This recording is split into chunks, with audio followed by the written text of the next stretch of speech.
Part 1. You will hear a student speaking with a university advisor about part-time job opportunities. First, you have some time to look at questions 1 to 6.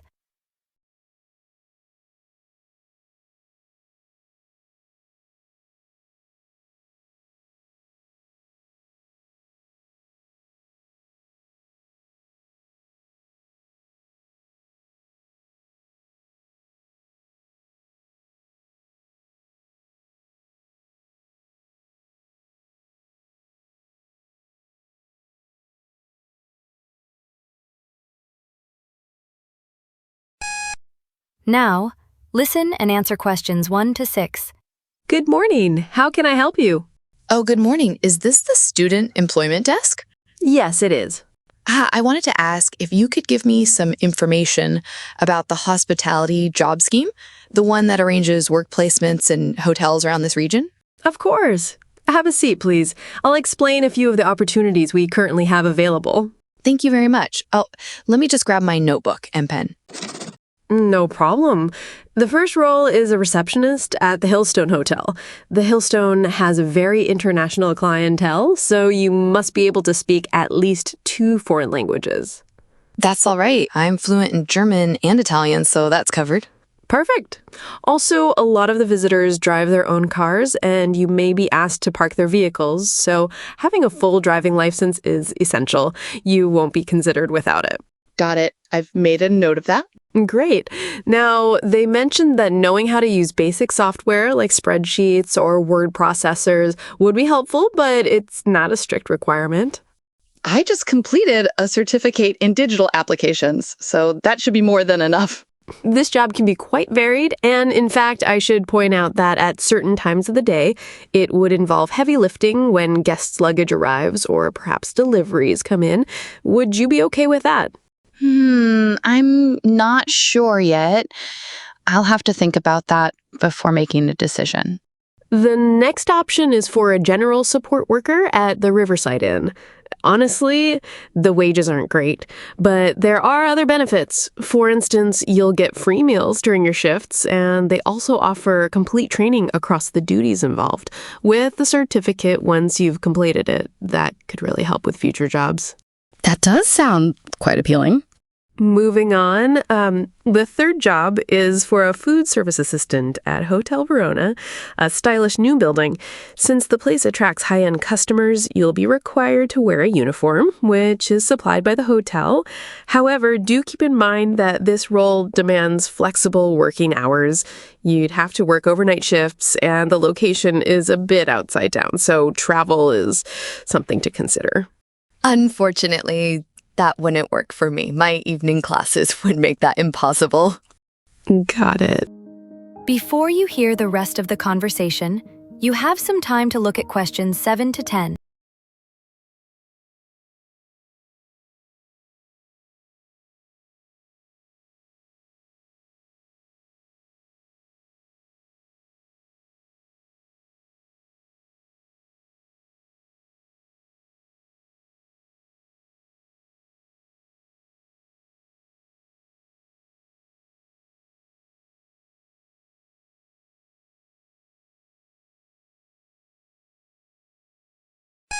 Now, listen and answer questions 7 to 10. So, do you think you'd prefer the front desk position at Hillstone or the support role at Riverside? I can't really decide just yet. Could I take a couple of days to think about it and get back to you? Certainly, that's fine. There are a few more things I should clarify. If you decide to apply, you'll need to follow our application process. Okay. First, you'll fill out one of these. It's a personal details form. It's very easy and should only take a few minutes. Once that's submitted, we will provide you with a skills checklist to complete. It's just like a simple form to guess about your skills. Then we review the documents and forward our suggestion to the hotel. Okay. The next stage is a short training course that everyone goes through. It's designed to give a realistic picture of the job and includes several role-play exercises. That actually sounds quite fun. Yes, many students find it useful. After that, the final step is that the hotel will contact you directly. They'll also send you a short video introducing their staff and explaining the role in more detail. This video acts as part of the final training. Oh, yes, that's very clear now. Thank you for all the information. You're very welcome. Goodbye. Bye. That is the end of Part 1. You now have half a minute to check your answers to Part 1.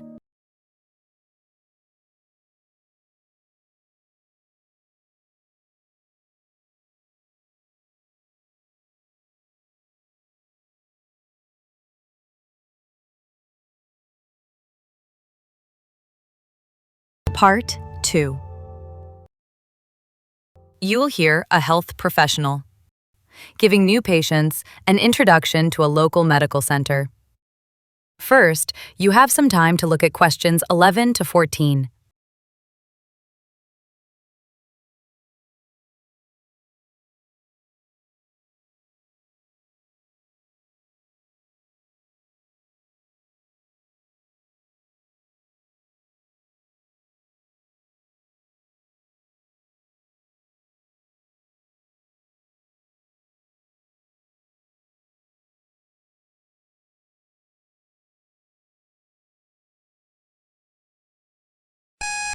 Now listen and answer questions 11 to 14. Good morning, everyone. I'm David Wilson, the head physician of Green Hill Health Center, and I'm pleased to give you a short overview of our clinic and some advice on how to consult a doctor here. Our front desk team are generally the first people you'll meet and are available to assist you. They have access to a wide range of information and will usually be able to direct your inquiry, making sure you see the most suitable medical professional. Right then, the first thing you need to do is to sign up. We only register new patients who live inside our service area. To sign up, you'll need 2 proofs of residence, such as utility bills or rental contracts, along with 1 identification document, such as a national ID card or passport. If you are international visitors, then you'll need to register as short-term guests. You'll then fill in this sheet. It's a medical background form. You have to give details of any illnesses you have had. Then you also need to write down if you've got any allergies, okay? This, as well as that, we need to know if you've had any operations. And last of all, you have to give full details of current medication you may be on. On top of that, you must complete this patient card. That includes your personal info, like your full name, current address, and contact details. Got that?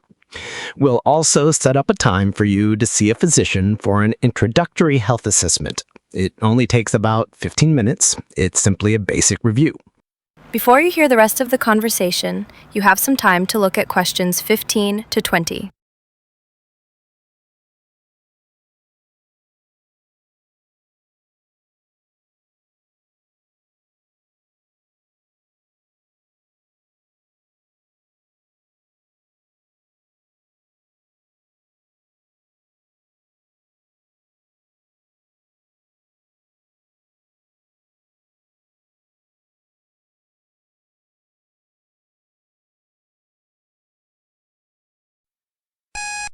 Now listen and answer questions 15 to 20. Now then, let me explain a bit about the clinic. We have 6 family doctors on staff. We also employ a clinical nurse who handles minor wounds and can offer some medical treatments. Additionally, we have a podiatrist. That's a specialist in foot care. This is a private service, so there is a charge unless you're over the age of 70. To see a physician, you'll have to schedule a visit in advance. Just phone our reception at 0181-436-2700 to book a slot at either our main clinic or one of our satellite branches. Alternatively, you may email us at greenhillhealth@gmail.com. Care Mail UK. For urgent needs, same-day appointments are possible. For non-urgent matters, you should be able to see a doctor within 3 working days, although you might wait longer if you request a specific doctor. In case of emergency, it's best to come directly to the clinic.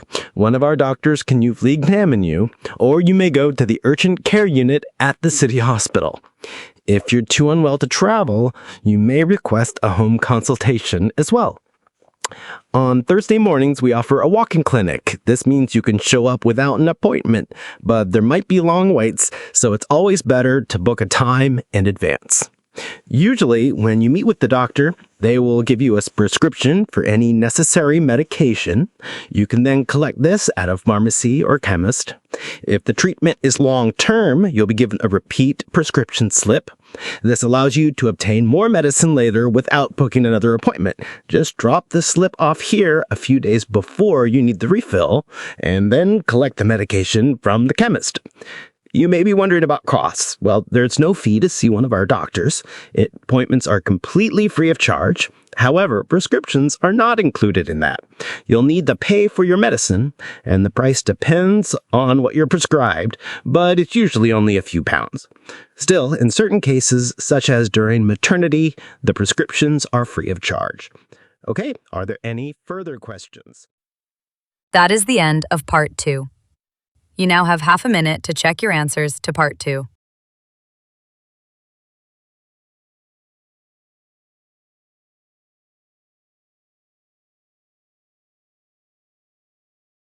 Part 3. You'll hear a conversation between a biology lecturer and a student about insects and pollination. First, you have some time to look at questions 21 to 25.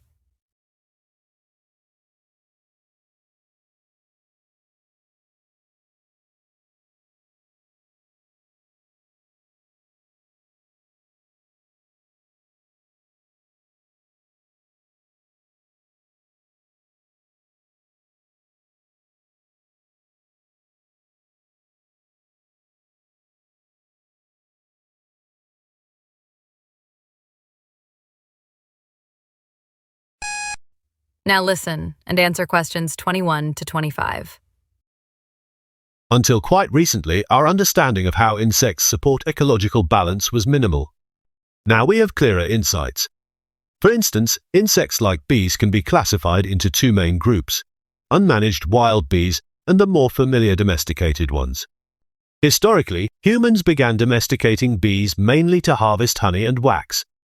However, we now recognize that honeybees play a central role in pollination. Apart from bees, several other creatures such as moths, butterflies, beetles, and even some lizards and rodents, numbering over 1,200 species, serve as pollinators. Many agricultural products, such as peaches, plums, olives, pumpkins, and squash, depend on these creatures for pollination. Among all of them, bees are by far the most effective. More than 70% of essential crops and over 85% of flowering plants globally rely on animal pollination. The global financial contribution of these services is now valued at $180 billion annually. In truth, pollination is a natural benefit provided to agriculture. Think about it, if these creatures vanished, our food systems would be severely impacted. None of us in biology ever thought we'd witness a shortage in pollinators affecting both crops and wild plants. But sadly, that's the reality today.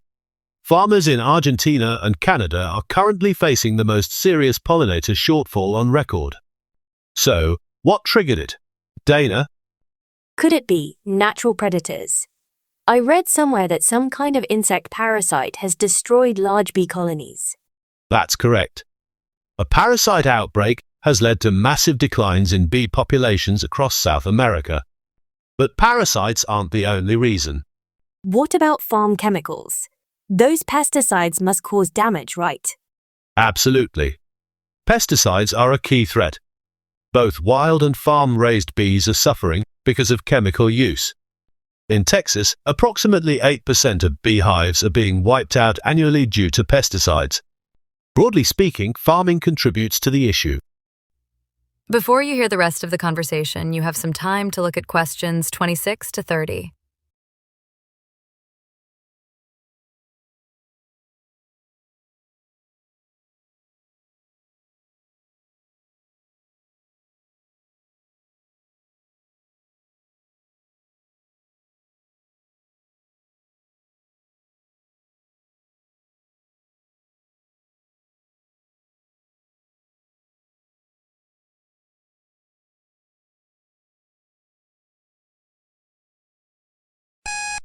Now listen and answer questions 26 to 30. Take the case of the painted lady butterfly. Millions of them migrate from central Canada to southern Florida each autumn. This butterfly is unique in returning to the exact same destination year after year. Unfortunately, herbicide sprays have destroyed milkweed plants, critical to their survival, across large areas, particularly the Midwest plains. Consequently, fewer butterflies are making it to their usual overwintering grounds in Central America. A recent study by a research group at Stanford University found that pollen from genetically modified crops settling on nearby milkweed had a severe effect on painted lady larvae, leading to a mortality rate of nearly 18%. Wow, that's awful. Nearly 1 in 5 didn't survive. And it's not limited to that. There are more than 1,200 butterfly varieties in Southeast Asia, yet many face extinction due to habitat disruption. Human-induced factors like forest clearance, expanded agriculture, and city development are damaging the plants that butterflies depend on at various stages of life. Even rare and visually striking species, some of which are legally protected, are often targeted for the souvenir trade. The international market for decorative insects is far larger than people imagine. I remember reading something about another key pollinator, the tube-lipped nectar bat. These fascinating creatures feed on night-blooming flowers of desert succulents. But they're being persecuted. In some desert regions, people wrongly believe they're disease carriers and have tried to eliminate them by gassing or destroying their cave habitats. Yes, we must acknowledge that pollination isn't a free gift. It requires planning and long-term care. So, what are some possible solutions? Well, sustainable wildlife farming could offer a way forward. By managing wild species responsibly, we can protect creatures like butterflies and their habitats. Also, farmers, homeowners, and growers should move towards organic farming to reduce the use of harmful substances like chemical sprays. Exactly. Beekeeping as an industry needs to shift focus from solely producing honey to actively supporting crop pollination. That is the end of part 3. You now have half a minute to check your answers to part 3.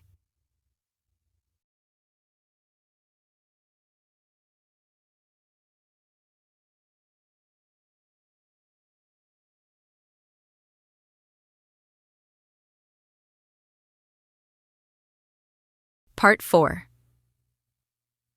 You will hear a lecture by a marine biologist talking about life deep under the sea. First, you have some time to look at questions 31 to 40.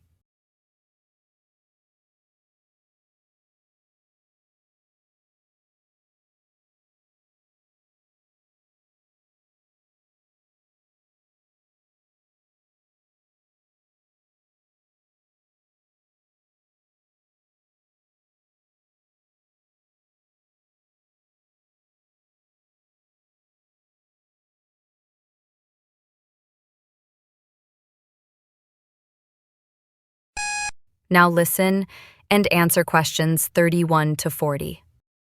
Today, I'm going to tell you about some amazing animals that live deep down in the ocean.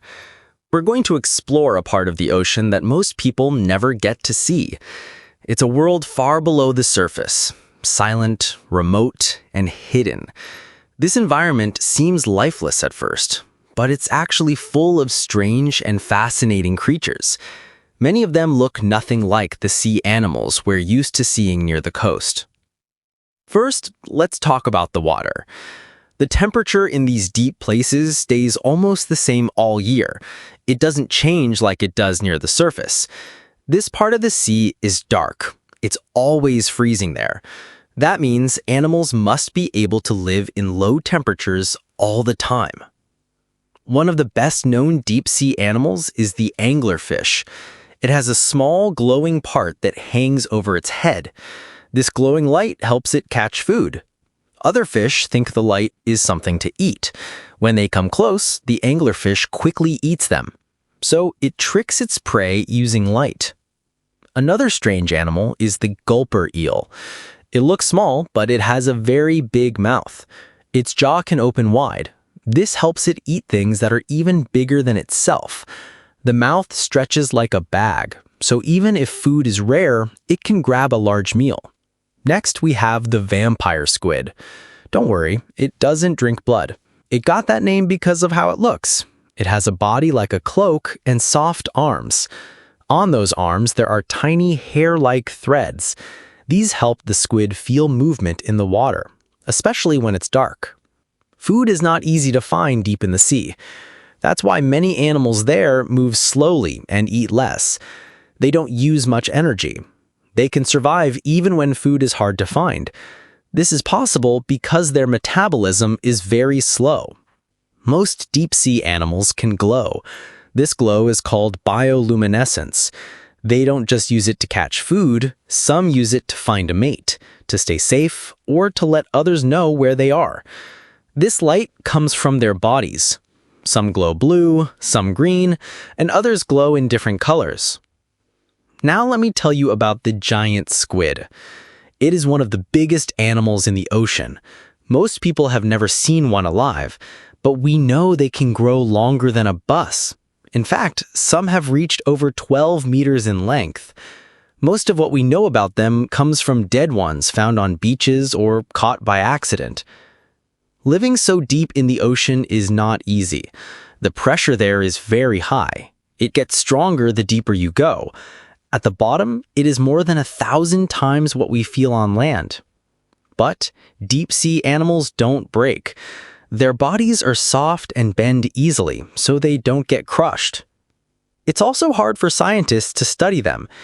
People can't dive that deep, so we use special machines called ROVs. These robots go underwater and take pictures or videos. They also bring back water samples. This helps us learn more about these animals without sending people down there.